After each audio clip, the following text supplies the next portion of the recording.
Olá pessoal, esse é mais um Fala Carlão. Você já sabe, o Fala Carlão é sempre na prateleira de cima do agronegócio brasileiro. A gente continua aqui fazendo a cobertura do evento, a reunião mensal das BRAM, que efetivamente esse mês de outubro está acontecendo aqui em Campo Grande. E gente do céu, como toda reunião das BRAM, é sempre na prateleira de cima mesmo. Olha, peguei até uma cola aqui, porque o meu convidado de hoje é super especial. Ele fez uma palestra topíssima de linha aqui, aplaudida de pé aqui pelo povo.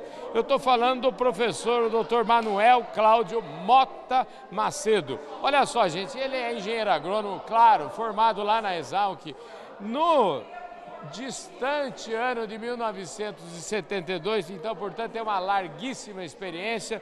Ele é mestre em agronomia também, em solos e nutrição de plantas pela USP. É também PhD pela Soil Science, em Soil Science, Ciências do Solo, pela North Carolina State University, ou seja, é um pesquisador da Embrapa, há 40 anos é pesquisador da Embrapa, possivelmente seja um daqueles garotos prodígios que foi contratado na época do nosso querido Alisson Paulinelli. Se eu estiver errado, o senhor me corrige. Obrigado pela sua gentileza de falar conosco aqui.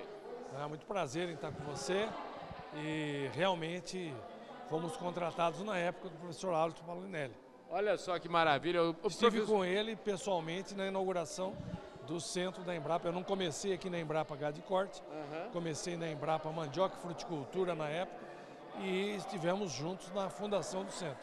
Aqui eu já comecei lendo efetivamente o seu pedigree, que é muito bom.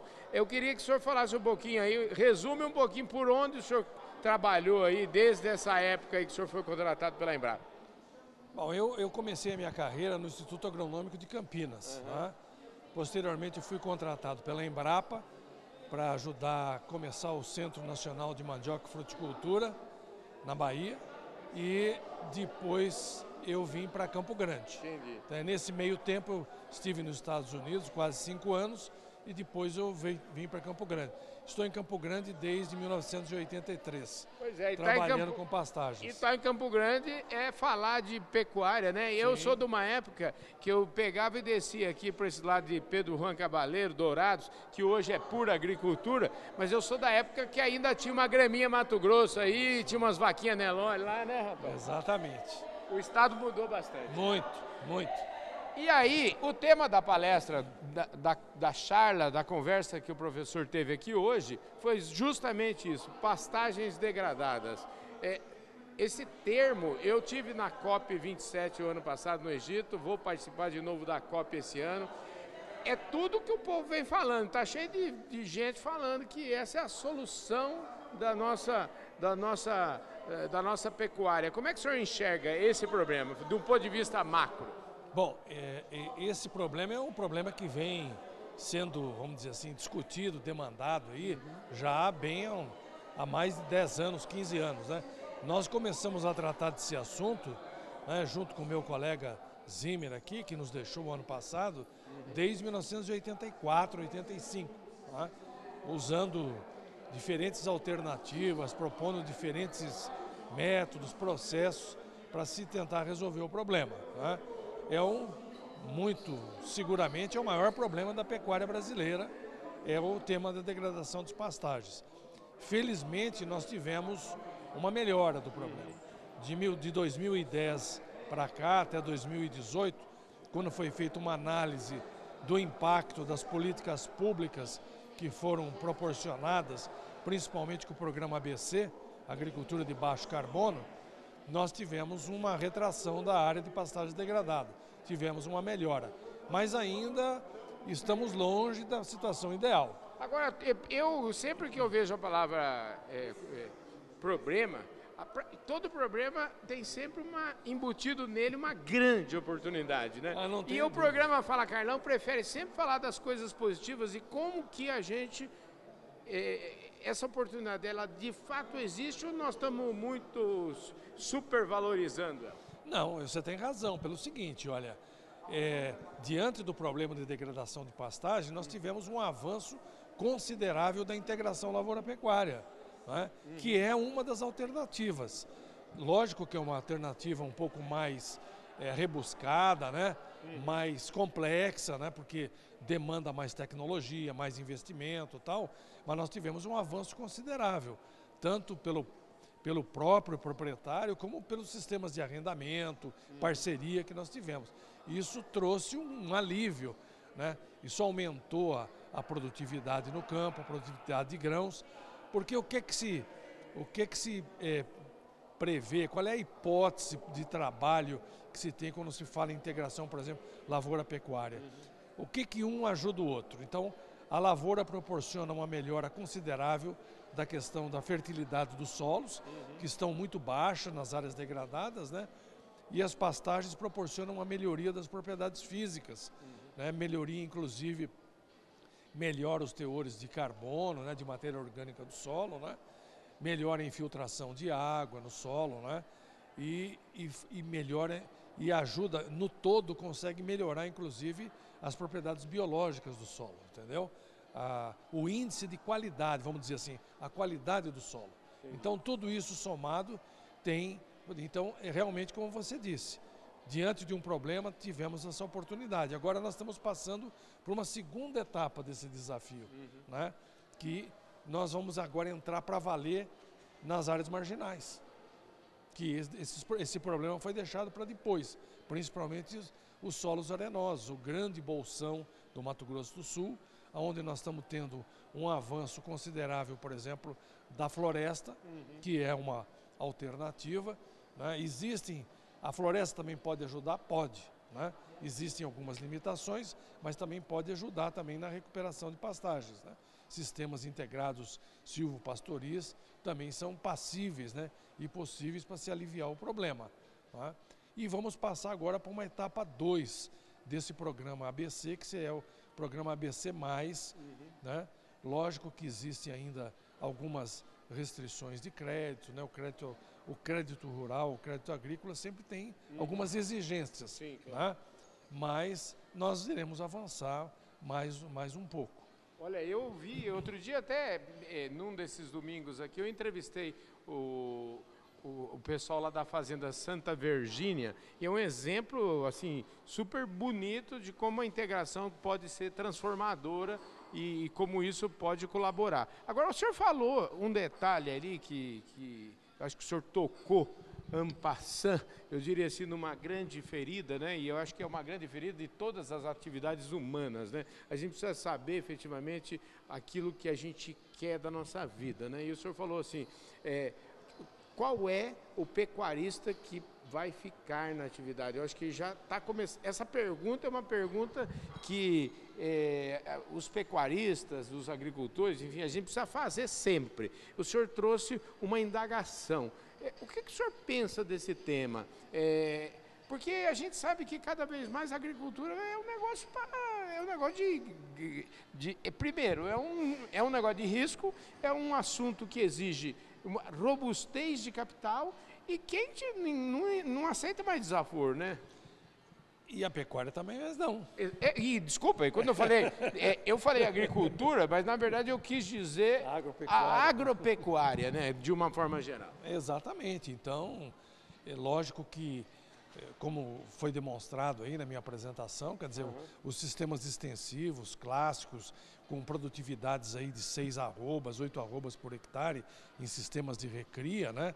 E na média do sistema aí, 6 arrobas, né? Sistemas completos, vamos dizer, são produtividades que não pagam mais, não remunera. Então, às vezes o produtor ele é enganado, ele recebe uma renda, né, ele mal consegue repor o rebanho e manter toda a infraestrutura da propriedade que ele tem, reforma de cercas, mangueiros, né, e tudo mais. Então, hoje, com todas essas exigências legais, né, tanto do ponto de vista ambiental como do ponto de vista trabalhista, tal, está ficando cada vez mais apertado, né, você fazer uma exploração, né, do ponto de vista da economicidade, se você não introduzir a tecnologia e melhorar a produtividade. E isso, quando eu digo tecnologia, não quer dizer que nós só estamos falando de insumos, tá? Sim. Eu toquei num assunto extremamente importante aí, por exemplo, que é a questão do manejo da pastagem. Sim. O manejo da pastagem nem sempre requer a introdução de insumos, mas requer o uso adequado da forrageira. A forrageira certa no lugar certo, o pastejo correto, na altura correta e tudo mais. Então, isso aí tem um impacto muito grande. Então, você manejar bem o pasto, por exemplo, pode ser muitas vezes até mais econômico do que você usar o insumo de forma errada. Pois é, e pecuarista ainda tem aquela história, às vezes eu vou numa fazenda, o cara tem orgulho de mostrar para mim um pasto dessa altura, aquele pastão sobrando, quer dizer, é dinheiro rasgado e picado e jogado fora, né? E olhar só o boi no pasto, né? E não ter o dinheiro no banco não resolve, né? O patrimônio às vezes é enganoso. Professor, Manuel Cláudio é o seu nome, mas como é que todo mundo te chama em sala de aula? Manuel Macedo. Manuel Macedo. Isso. Então, professor, eu queria saber o seguinte, para a gente fechar a nossa prosa aqui, eu queria saber o seguinte, o que o senhor achou desta reunião da Asbram? A gente está aqui, é uma reunião, vamos dizer assim, essa reunião acontece sempre em São Paulo, mas a Asbram está expandindo, fazendo reuniões mais próximas dos seus associados. O que te pareceu aqui? Olha, é muito importante pelo seguinte, essa reunião, nós temos a participação de agentes formadores de opinião e de transferidores de tecnologia, que são pessoas que negociam diretamente com os produtores, né? Através de venda de suplementos minerais, de suplementos energéticos, né? E de outros sistemas de ração e bioinsumos, etc. Eles estão em contato direto com os produtores. E é sempre bom a gente lembrar, por exemplo, alguns problemas como esse da pastagem. Então, da degradação, das alternativas que se tem para melhorar esse problema, né? E sempre lembrando, né, daquilo tudo que eu falei, do manejo da pastagem, reposição de nutrientes, né? Que às vezes não pode ficar esquecido. Isso aí tem que ser lembrado. Não é só o sal mineral e a ração. Né? Quanto do seu discurso da década de 80, quando o senhor falava desse assunto, eu imagino que o senhor fala desse assunto há muitos anos, o quanto, infelizmente, esse discurso do senhor da década de 80 ainda continua valendo, parece que o senhor... E eu embuto nessa pergunta a seguinte questão, o seu copo aí, olhando para o futuro, está meio cheio, meio vazio, como é que o senhor vê isso? Olha, eu vou dizer o seguinte, eu acho que nós somos vencedores, né? De quando eu cheguei em Campo Grande, em 1983, dentro da própria instituição da Embrapa, nós tínhamos vamos dizer assim, uma restrição, né? Um olhar assim, enviesado. Você falar em adubar pasto naquela época era uma heresia, né? A recomendação era compra mais terra, né? Hoje não é mais assim. Então, vamos dizer assim, a adição da tecnologia, o uso desses insumos, principalmente de nutrientes, etc., né? Agora acabou a festa, entendeu? Acabou a festa e não existe almoço grátis. Nós temos que devolver para a natureza o que a natureza nos deu, então não adianta. Então, algumas coisas a gente continua falando, outras nós estamos refinando e dando um passo à frente. Né? Porque agora já está na segunda etapa de acrescentar novas tecnologias, novos processos, novas metodologias, né? Porque acabou o boi de 50 meses, né? Agora é boi de 20 meses. Eu vejo o senhor falando isso, eu lembro do meu amigo Roberto Rodrigues falando sempre que em épocas de crise, de grandes mudanças, há sempre um trem subindo a ladeira e o trem desce a ladeira. E quando ele faz essa curva, tem vagões que já estão lá na frente, mas tem gente ainda subindo a ladeira, né? Isso faz parte do processo, isso é assim mesmo, né? Não tem outro jeito. Nesse momento, por exemplo, onde os preços caíram bastante, os insumos baixaram um pouquinho também, mas quem garantiu, quem já está usando a tecnologia de forma adequada, já se engajou no processo, esses 10%, 15% passaram essa crise tranquilo. Né? Os outros estiveram aí mais ou menos no empate e aqueles que demoraram para entrar no processo ficaram numa situação mais difícil. Maravilha. Professor, olha, muito obrigado pela sua gentileza em falar com a gente. Eu quero que o senhor volte mais vezes aqui no nosso programa. Viu? Com todo prazer. Tá? Lá na Embrapa Gado de Corte estamos à disposição, né, de vocês Com certeza. Maravilha. Tá bom? Obrigado, gente. Eu falei aqui com o professor Manuel Macedo, deu uma aula aqui nesse evento da Asbram, e este Fala Carlão vai ficando por aqui. Muito obrigado pela sua audiência, um forte abraço. A gente se vê no nosso próximo programa.